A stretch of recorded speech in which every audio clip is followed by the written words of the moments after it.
കേന്ദ്രമന്ത്രി സ്മൃതി ഇറാനിയെ കാണാനില്ലെന്ന കോൺഗ്രസിന്റെ ട്വീറ്റിന് മറുപടിയുമായി സ്മൃതി ഇറാനി. അമേഠിയിൽ മുൻ എംപിയെ കാണേണ്ടവർ തങ്ങളെ ബന്ധപ്പെടണമെന്ന് സ്മൃതി ഇറാനിയുടെ ട്വീറ്റ്. കേന്ദ്രമന്ത്രിയും അമേഠി എംപിയുമായ സ്മൃതി ഇറാനിയെ കാണാനില്ലെന്ന് ട്വീറ്റ് ചെയ്തായിരുന്നു കോൺഗ്രസ് ട്വിറ്റർ യുദ്ധം തുടങ്ങിയത്. സ്മൃതി കോൺഗ്രസിന് മറുപടി നൽകിയത് രാഹുൽ ഗാന്ധിയെ അഭിസംബോധന ചെയ്തുകൊണ്ടാണ്. ദിവ്യനായ രാഷ്ട്രീയ ജീവി, താൻ അമേഠിയിൽ തന്നെയുണ്ടെന്നും മുൻ എംപിയെ അന്വേഷിക്കുന്നവർക്ക് BJPയെ സമീപിക്കാമെന്നും സ്മൃതി മറുപടി നൽകി.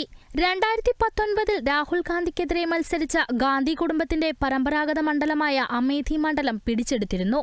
അമേഠിയിൽ പരാജയം രുചിച്ച രാഹുൽ ഗാന്ധി വയനാട്ടിൽ മത്സരിച്ച് ജയിച്ചാണ് എംപിയായത്. ഈ എംപി സ്ഥാനമാണ് അപകീർത്തി കേസിൽ രാഹുലിന് നഷ്ടമായത്. രാഹുൽ ഗാന്ധി US-ൽ 6 ദിവസത്തെ സന്ദർശനത്തിലാണ്. US സന്ദർശനത്തിനിടെ നരേന്ദ്രമോദിക്കെതിരെ രാഹുൽ ആഞ്ഞടിച്ചിരുന്നു.